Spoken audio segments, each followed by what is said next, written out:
எல்லா காலமும் தொழுகையும் புகழும் போற்றியும் மாட்சிமையும் உண்டாக கடவுளே. நிலையான புகழுக்குரிய தூய்மை நற்கருணைக்கு எல்லா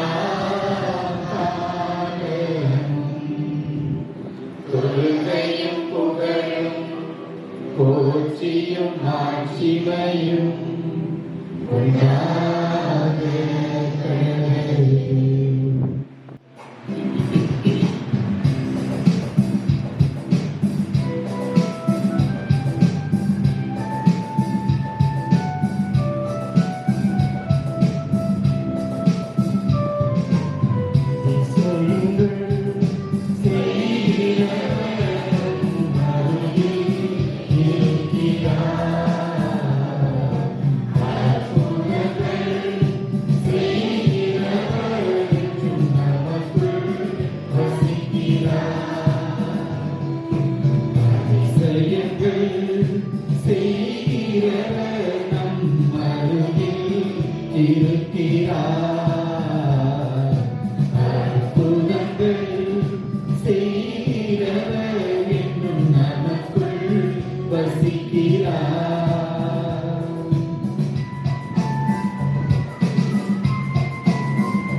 மேலும் தண்ணீரை திராட்சைரசமாய் மாற்றினார் அதிசயம்.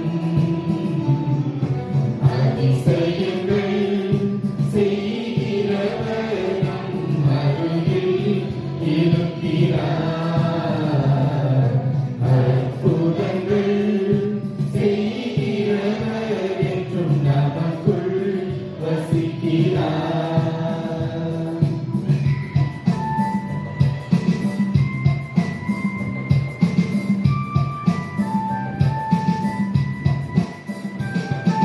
சிங்கங்களை இரண்டாக பிரித்திட்டார் அதிசயம்.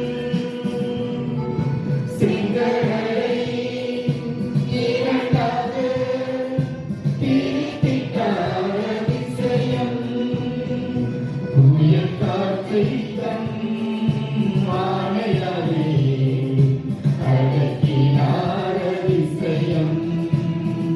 புயல் காற்றை தன் வானையாலே அடக்கினார் அதிசயம். அதிசயங்கள் செய்கிறவர் நம் அருகில் இருக்கிறார். அற்புதங்கள் செய்கிறவர் என்றும் நமக்குள் வசிக்கிறார்.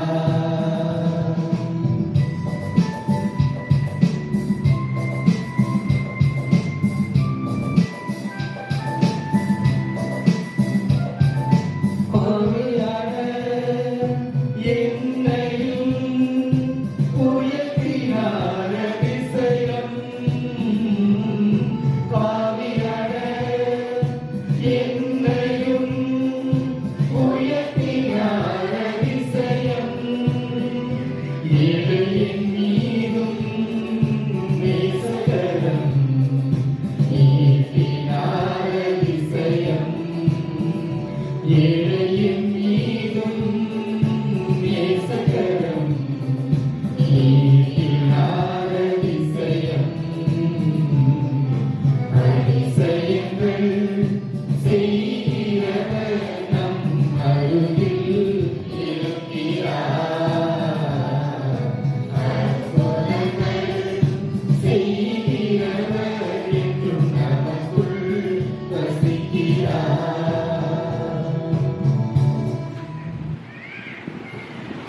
சகோதர சகோதரிகளே, நம் மத்தியிலே வீற்றிருக்கிற இந்த நற்கருணை ஆண்டவர் அதிசயங்கள் செய்தவர், இன்றும் அதிசயங்கள் செய்து கொண்டிருக்கிறவர், அற்புதங்களை நிகழ்த்தி கொண்டிருக்கிறவர். இந்த நேரத்துல இந்த நற்கருணை ஆண்டவரோடு இணைந்து இருப்பது நமக்கு மிகவும் மகிழ்ச்சியான தருணம். இந்த நற்செய்தியை நாம் வாசிக்க கேட்டோம். பிறவிலேயே பார்வையற்றிருந்த ஒரு குருடனை பார்த்து இந்த உலகம் சொன்னது, இவன் பார்வையற்றவனாக இருப்பது இவனுடைய பாவமா, இவனுடைய பெற்றோர் செய்த பாவமா என்று சொல்லி இயேசுவிடத்தில் கேட்டது. அதே வார்த்தைகள் நமக்கும் நம்முடைய வாழ்க்கைக்கும் பொருந்துகிறதாக இருக்கிறது. நீங்களும் நானும் இப்படி இருப்பது எதனால் என்கின்ற கேள்வியை நாம் எழுப்புகிறோம். நம்மை சுற்றி இருக்கிறவர்கள் எழுப்புகிறார்கள். பிறருடைய நிலையை பார்த்து நாம் எழுப்புகிறோம். பாவத்தினால் நாம் இப்படி இருக்கிறோமா? இயேசுவிடத்தில் கேட்ட அந்த கேள்விக்கு அவர் பதில் கொடுக்கிறார். இவன் செய்த பாவமும் அல்ல, இவன் பெற்றோர் செய்த பாவமும் அல்ல. கடவுளுடைய மகிமை விளங்க போகிற நேரம் இது.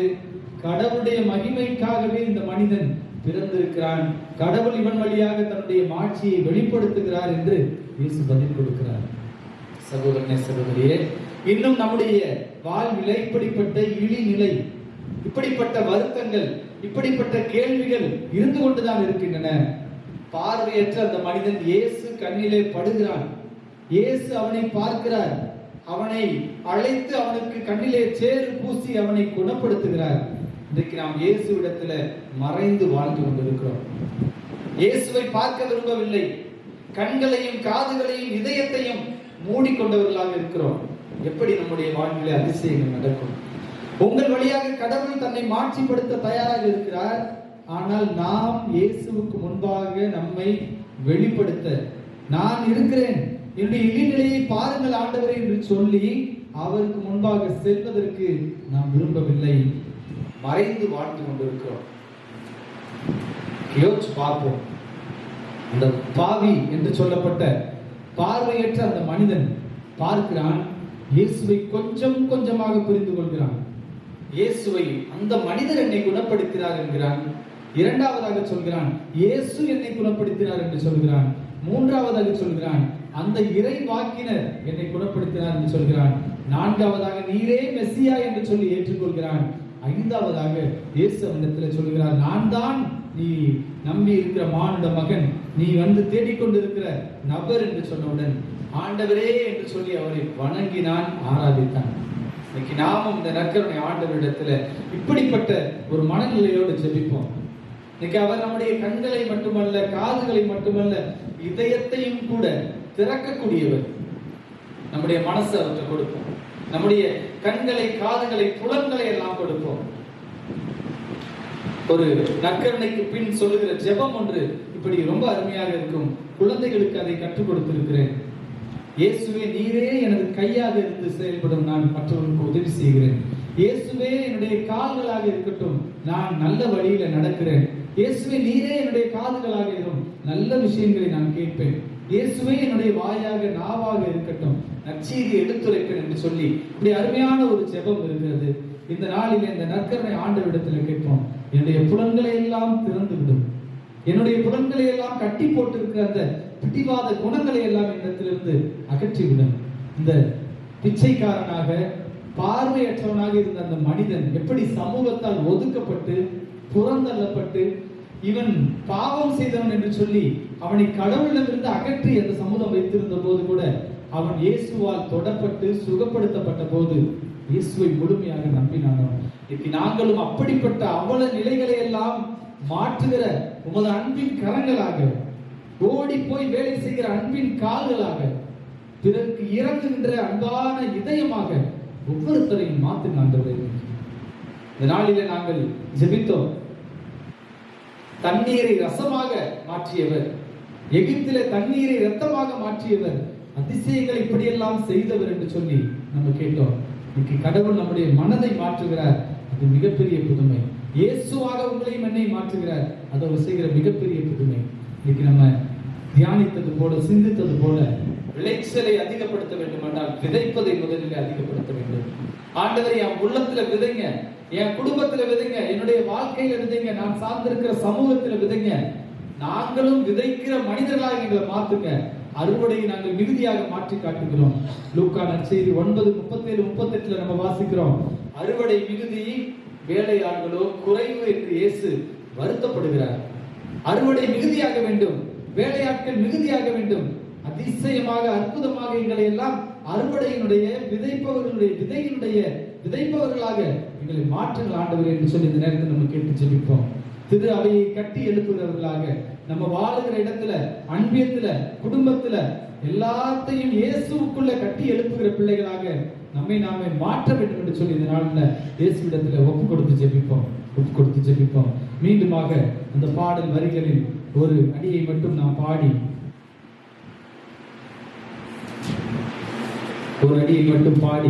இறைவன் நம்மை மிகுதியாக இன்னும் அதிகமாக அதிசயங்களாலும் அற்புதங்களாலும் மாற்றி நம்மை தனக்கு ஏற்றார் போல பயன்படுத்திக் கொள்ள வேண்டும் என்பதற்காக இந்த பாடலை மீண்டும் பாடி ஜெபிப்போம். எல்லாருமே கைகளை உயர்த்தி கொண்டு இந்த பாடலை பாடுவோம். நம்மை நாமே இயேசுவிடத்துல ஒப்பு கொடுக்கிறோம், சரண்டர் பண்றோம். ஆண்டவரே, சரணடைகிறேன், என்னை நீங்க மாத்துங்க, நல்ல விதையாக மாத்துங்க, நல்ல அறுவடை பணியாளராக மாற்றுங்க என்று சொல்லி ஒப்பு கொடுத்தவர்களாக இந்த பகுதியை பாடுவோம்.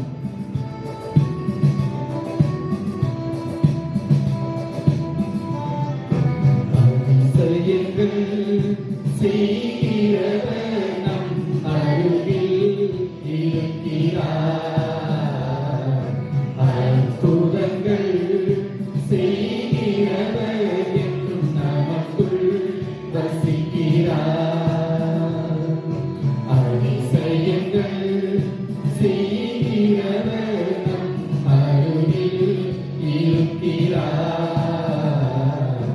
அற்புதங்கள் செய்கிறவர் என்றும் நமக்குள் வசிக்கிறார். நான்காவது அடியை பாடுவோம்.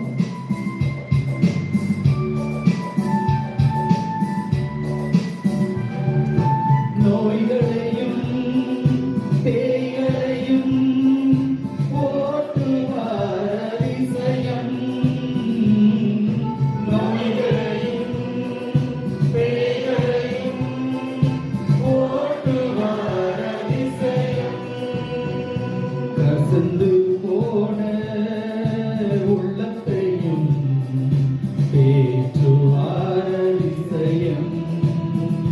கசந்து போன உள்ளத்தையும் தேற்றுவார் அதிசயம். அதிசயங்கள் செய்கிறவர் நம் அருகில் இருக்கிறார். அற்புதங்கள் செய்கிறவர் என்றும் நமக்குள் வசிக்கிறார். அன்பு சகோதர சகோதரிகளே, நன்மை செய்வதிலே மனம் தளராது இருங்கள். என்ன நடந்தாலும் நன்மை செய்வதிலும், பிறர் அன்பு செயல்களை செய்வதிலும், இயேசுவினுடைய நற்செய்தியை பரப்புவதிலும், அதை நம்முடைய வாழ்க்கையில வாழ்ந்து காட்டுவதிலும் நாம் அருமையான சாட்சிகளாக இருக்கிற நேரத்துல நம்மை ஒப்பு கொடுக்கிறோம். இறைவன் நம்மை முழுவதுமாக ஆட்கொண்டு நம்மை ஆசீர்வதிப்பார். அந்த மனநிலையோடு அவரை புகழ்ந்து மாண்பு கீதத்தை பாடி இறை ஆசீரையும் பெற்றுக்கொள்வோம். கைகளை கலத்துவோம்.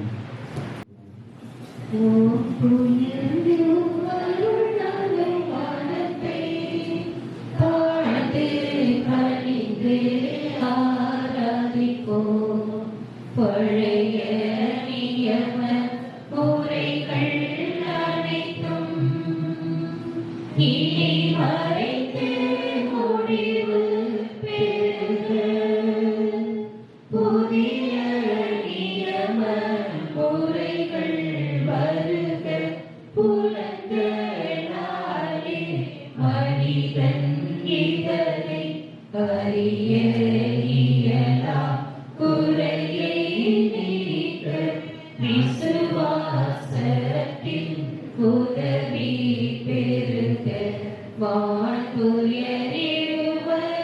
அனுமானத்தை பிதாவர்க்கும் சுதனிவர்க்கும் புகழ்ச்சியோடு வெற்றியாகும்.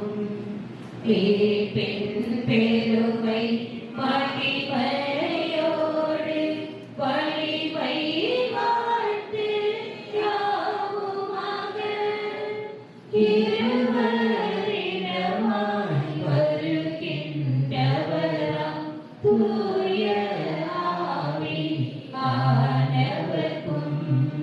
அளவில்லாத சம புகழ்ச்சி என்றுமே உண்டாகுகலாமே. திரியக தேவன் வாழ்வே. மன்றாடுவோமாக. இறைவா, இந்த வியப்புக்குரிய அருள் அடையாளத்தினாலே உம்முடைய பாடுகளின் நினைவை எங்களுக்கு விட்டு சென்றீர். உமது திருவுடல் திரு ரத்தம் இவற்றின் தூய மறைபொருளை வணங்கும் நாங்கள் உமது மீட்பின் பயனை இடைவிடாமல் துயித்துணர்ந்து மகிழவும் அருள் புரிவீராக. தந்தையாகிய இறைவனோடு தூய ஆவியாரின் ஒன்றிற்கு என்றென்றும் வாழ்ந்து ஆட்சி செய்கின்ற உம்மை மன்றாடுகின்றோம்.